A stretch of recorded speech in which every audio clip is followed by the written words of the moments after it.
Sa isang malayong nayon, may isang tahimik at mapayapang komunidad. Ngunit isang gabi, nagbago ang lahat.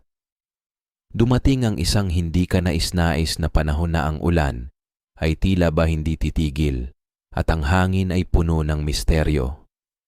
Si Maria, isang simpleng magsasaka at ina ng 2 anak, ay naglakad papuntang tahanan matapos mag-ani ng palay.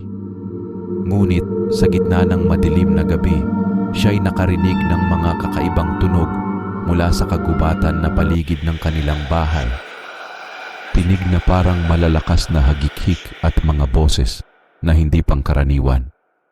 Tinangkang kalmahin ni Maria ang kanyang mga anak at inilak ang pintuan ng kanilang bahay. Ngunit habang siya ay nakaupo sa ilalim ng ilaw ng kandila, napagtanto niyang may mga anino na dumapo sa bintana. Sa mabilis na pag-ikot ng ulo, nakitang may mga malalaking matang berde na tila ba nagniningning sa dilim. Hindi nagtagal, narinig niya ang mga hakbang sa labas ng kanyang bahay at ang mga boses na nagsasalita ng mga salitang hindi niya maintindihan.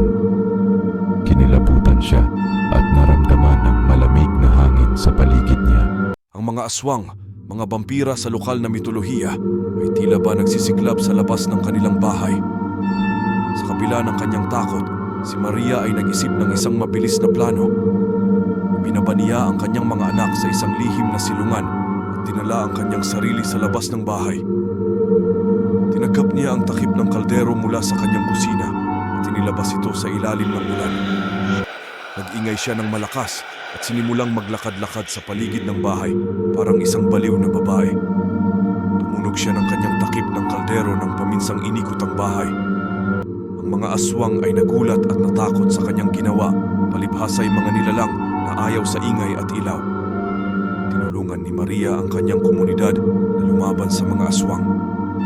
Pinandera nila ang mga krus at banal na mga simbolo sa kanilang mga tahanan at sinamahan ito ng matinding ingay.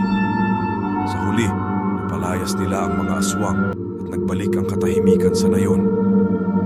Ang kwentong ito ay nagsisilbing paalala na ang pagkakaisa at tapang ng mga tao ay maaaring magtagumpay.